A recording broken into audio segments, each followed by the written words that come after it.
Hello and welcome to the Mill Valley Library and your third grade history room tour. My name is Mari and I'll be leading you through the whole adventure.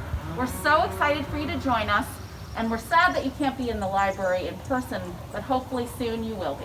Come on, follow me. Hi, we're now inside the library. I just wanted to stop and show you a special thing we're offering right now. Once a month you can pick up special craft projects that are put together by the children's librarians. Stop by the library and pick one up for yourself. So come follow me. We're now entering the library, and the circulation desk on this side, the reference desk on this side, and the reading room for all of our adult nonfiction. The library is not open yet, as I said, but hopefully soon. Follow me to the children's room. Stepping through this doorway, we're stepping back in time already. This section was built in 1996. Let me show you the children's room, just in case you forgot what it looks like. Right now, what you remember as picture books are filled with holds for other people who are waiting to pick up books. Remember this magical place? Hopefully you'll be here soon.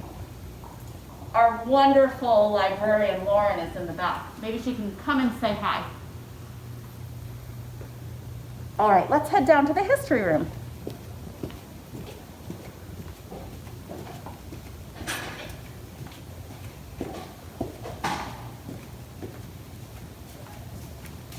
Come on down the stairs.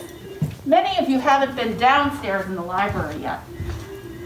Downstairs is the adult fiction room, where a lot of people get their favorite mysteries, science fiction, and fiction books.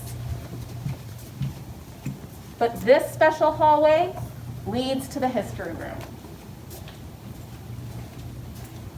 On this wall are rotating exhibits of photographs that the history room librarians put up to showcase some of the wonderful things that are happening in the past in Mill Valley.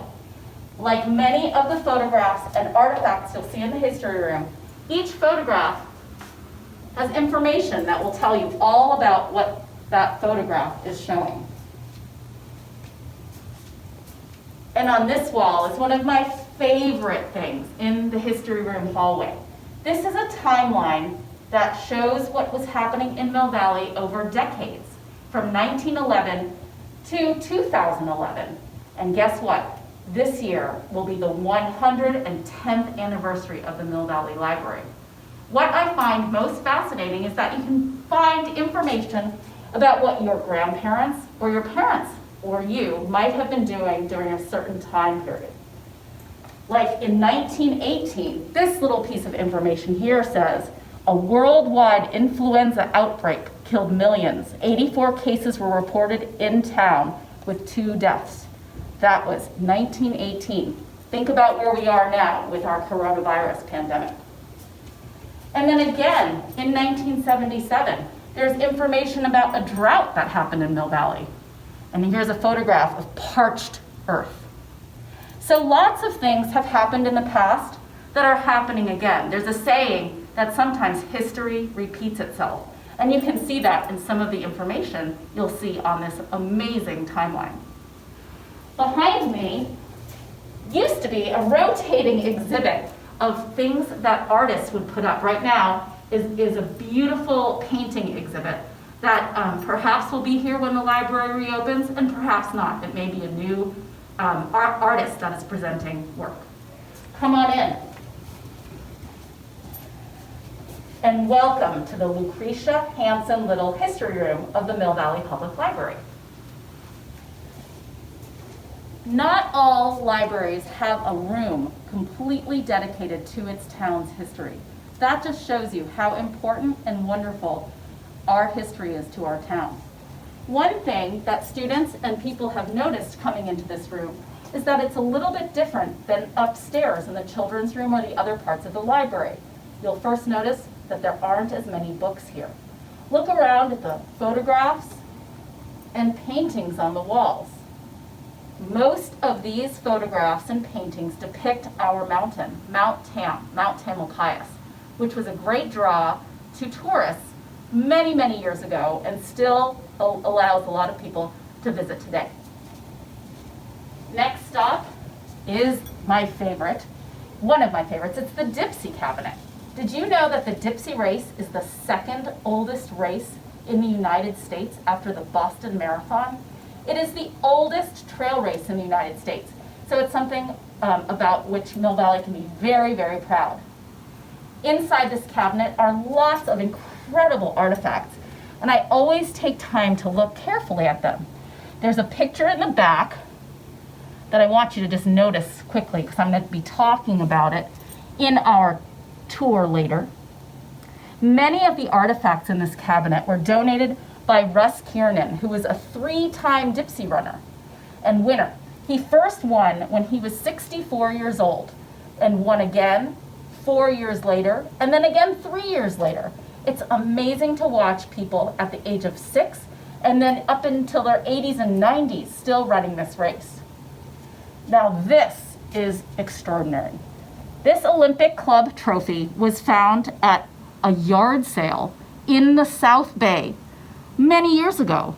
And the person who bought it called the Dipsy committee and said, "Do you think that this might have been associated with the Dipsy race?" It turns out that it was one of the first awards given in any Dipsy race ever. And the Mill Valley History Room is here to showcase it for you. We love it. So this cabinet has a lot of incredible memorabilia and again, lots of information about each artifact. Next stop. A long time ago, research took a lot longer, and I'll show you why. This is another artifact. Ask your parents, and maybe if you're with your teachers, if they know what this cabinet is. Can you guess? Many third graders in the past have made lots of different guesses. The number one most guessed thing about this artifact is that it belonged in a post office. Perhaps it contained stamps and other things used in the post office. Other people have guessed that it was in a kitchen. Maybe it contained spices and recipes. Well, guess what? This is called a card catalog. And this is the way we used to do research before computers were invented. So let's say I was continuing my research on the Dipsy race. I would pull out this little writing table, and everything here is alphabetized. So I'd pull out the drawer for Dipsy, A through E, and pull out the whole drawer, and then find D, and let's see. Lots of information on the Dipsy race. But when I was in third grade, I would take the information on the card, write it down on a piece of paper, and go to a bookshelf to find that item. I would have no idea if that item was on the shelf, who had checked it out, when it was going to be returned, and I'd just have to hope it would be there. So research took a really long time. We couldn't use these incredible machines, computers. We couldn't Google things to find information. We used books and encyclopedias, magazines, and newspapers to do a lot of our research. Now, a lot of you might be doing research on things that you have a connection with. Like I said, for the Dipsy race, my family has had a long time connection to it because I ran it for a long time. I volunteer for it. So when my son was in third grade, he chose to write about the Dipsy race because it was personally interesting to him. Now, my daughter, when she was in third grade and she came into this room, she first saw this street sign. This street sign is the intersection of Throckmorton Avenue and Olive Street. The library is on Throckmorton Avenue. But my daughter started wondering, how did the names of streets come about in Mill Valley? We live on Rose Avenue. So she started investigating, well, how did Rose Avenue get named? And the nearby streets of Hazel and Marion. And she found so much interesting information in these filing cabinets behind me. And also, just by contacting the History Room librarian, you might be able to do research on your street and on your house and find out who lived there in the long ago past and why your street got its name. Really incredible. Come follow me.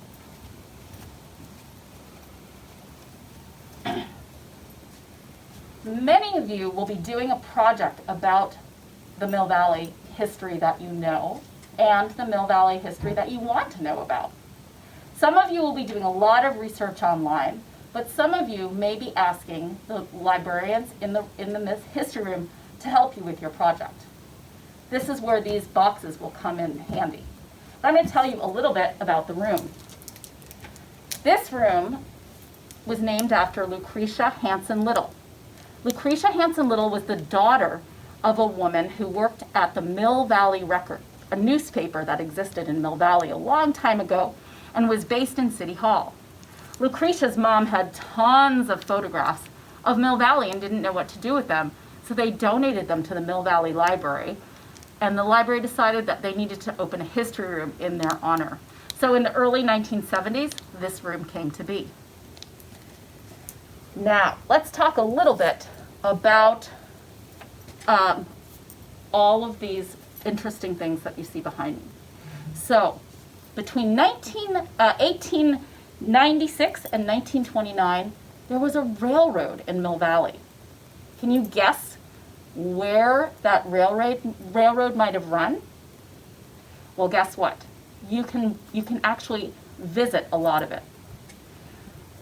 Between 1896 and 1929, this railroad existed in our town.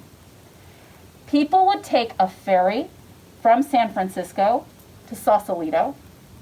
They'd buy a ticket for a train to go from Sausalito to Mill Valley. And in Mill Valley, they'd buy another ticket to ride what was called the crookedest railroad in the world and the Mount Tamalpais and Muir Woods Railway. Can you guess where they might have bought their tickets to get on those trains? I wonder if you visited it yet. It's the Depot. The Depot bookstore and cafe, which has been newly renovated, was where people would buy their tickets to get on that train. Now, when people came from San Francisco, they'd often just come for the day to take a picnic or a hike or a walk. Many people would come wearing their finest clothes to see the wonderful views that Mount Tam had to offer. In those days, the train was pulled along by these big steam engines that were hooked to the front of the train cars. There's one image there, and there's another there. Imagine being behind this steam engine as it went up the mountain. Smoke and steam and debris from these steam engines would billow out behind it and cover all the people sitting in the train cars with soot and dirt. So the owners of the company, the Mount Tamalpais and Muir Woods Railway, came up with an amazing idea. They decided that instead of pulling the train cars, that they would hook the main engine to the back and push the train cars up the mountain so that our tourists wouldn't get dirty. Isn't that an amazing idea? In 1907, those big thinkers came up with another idea. They decided that they would add another feature called the gravity car. At this point here, they decided that they would add the gravity cars that would pull the passengers down the mountain to Muir Woods by gravity. They would unhook the steam engine and allow these gravity cars to go down the mountain without any engine at all. I'm going to put this over here for now. The gravity cars looked like this. In the front right would sit what's called the brakeman. His job was to pull the brake so that these cars would not go down the mountain too quickly. But apparently these cars never traveled more than 12 miles per hour, not too fast. But imagine going down what was called the crookedest railroad in the world with nothing but gravity pulling you down. Sometimes the brakeman would get so excited he'd pull the brake really hard and the gravity cars would completely stop. So what would happen next? The brakeman would say, everyone, please get out of the car, go to the side, and help me push that gravity car along so it starts going back down the mountain again. Imagine being in your high heels and fancy clothes and having to run along by the train and then jump on in order to continue your ride. It was very popular. This feature lasted until 1929 because of several things happened. One, people decided they didn't want to take a train anymore. Do you have any idea of what was invented that might have stopped people from taking trains? If you guessed cars, you're correct. Around that time when cars were being built and people wanted to drive themselves, the idea of taking a train and taking the time to take a train lost popularity, so people stopped riding it. Also, a very tragic thing happened. July 2nd, 1929, a fire broke out in Mill Valley. Apparently it started around where the Ralston White Retreat is. The entire town was alerted. And over the next 2 days, firefighters from our area and from San Francisco fought that fire, and luckily the winds changed and our town was saved. One of the people who was supposed to be opening a grocery store that day, Mr. Frank Canepa, was not able to because he was supposed to open his store on July 2nd. But unfortunately, because of the fire, he couldn't do that. So instead, he helped the firefighters, he brought food to them, and opened his store right after that happened. So that's another thing that we have to be thankful for the Mill Valley Market. But in 1930, the gravity car and the Mount Tamalpais and Muir Woods Railway closed for good because of lack of passengers and also because of that fire. But you can still walk along the tracks or where the tracks were when you go on walks with your family if you want. The area between Sausalito and Mill Valley, that's where the bike path is across from Tam High. And if you've ever hiked or biked around old railroad grade on Mount Tam, you're walking along the paths of where that railroad existed. Pretty amazing, right? So you're really walking along history. So once you've picked a topic that is really interesting to you, you might want to start doing some research. So a lot of research materials are available in the history room, also available online, but it's also wonderful to utilize our volunteer docents and our history room librarians to get the information that you need. So again, choose something that is of interest to you and maybe you have a personal connection to it, like I was telling you about the Dipsy race. So let's say you were using the information that we have in the history room. We have boxes made specifically for third graders so that there are photographs and other materials. So let me show you. Let's say I was doing my project on the Dipsy race. All of these are alphabetized, and right now you can't come in, but we can get the materials for you. Inside the folder are lots of materials, some of which you can take home, and some of which we can just make photocopies of for you. So remember this picture that we showed you inside the Dipsy cabinet? Well, that picture is one of my favorites. It shows the Dipsy hike for women in 1921.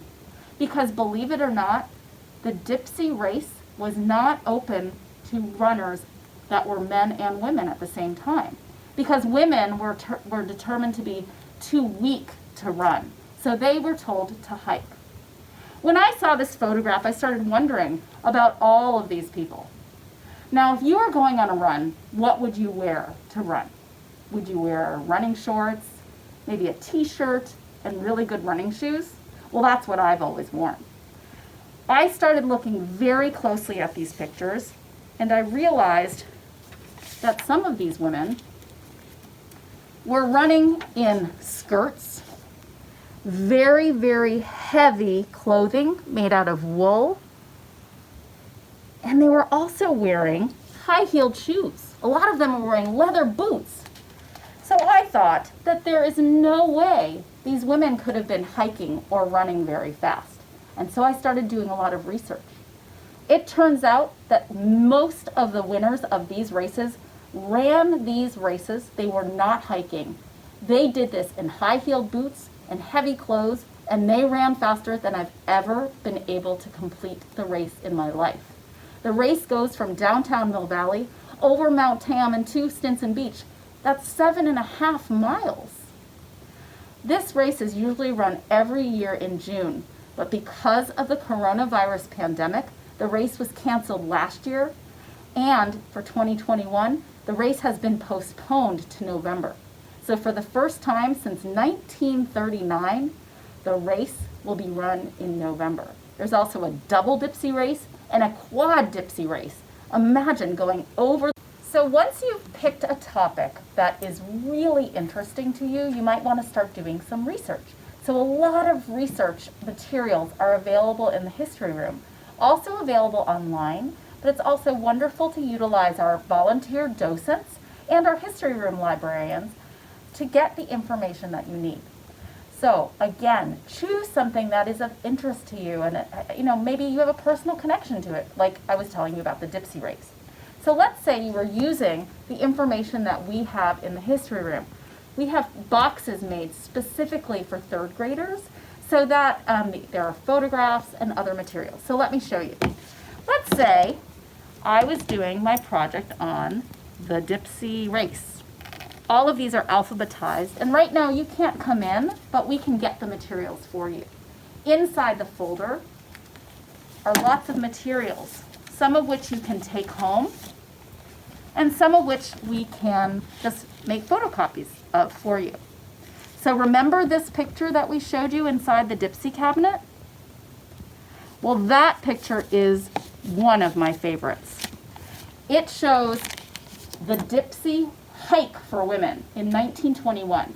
Because believe it or not, the Dipsy race was not open to runners that were men and women at the same time, because women were determined to be too weak to run. So they were told to hike. When I saw this photograph, I started wondering about all of these people. Now, if you were going on a run, what would you wear to run? Would you wear running shorts, maybe a t-shirt, and really good running shoes? Well, that's what I've always worn. I started looking very closely at these pictures, and I realized that some of these women were running in skirts, very, very heavy clothing made out of wool, and they were also wearing high-heeled shoes. A lot of them were wearing leather boots. So I thought that there is no way these women could have been hiking or running very fast. And so I started doing a lot of research. It turns out that most of the winners of these races ran these races. They were not hiking. They did this in high-heeled boots and heavy clothes, and they ran faster than I've ever been able to complete the race in my life. The race goes from downtown Mill Valley over Mount Tam and to Stinson Beach. That's 7.5 miles. This race is usually run every year in June, but because of the coronavirus pandemic, the race was canceled last year, and for 2021, the race has been postponed to November. So for the first time since 1939, the race will be run in November. There's also a double Dipsy race and a quad Dipsy race. Imagine going over the mountain 4 times. Well, these women inspired me so much that due to the very kind history room librarians, I was able to blow up, expand a picture of this, and it hangs in my dining room. So I look at it every day to think about all these people, these women who came before me, and they always inspire me. So when you are doing your history project and any research at all, it's like finding treasures and finding out very special things about your town, perhaps about your family that you didn't know, and that it might inspire you. There are lots and lots of other topics that you can look at, and they're all contained in these boxes online. and in other parts of the history room. Just contact us at the library. Let me take you out this way to show you a few more things that are of interest. So like I said, there are lots of artifacts in this room, some of which are books, some are photographs, and some are things like this.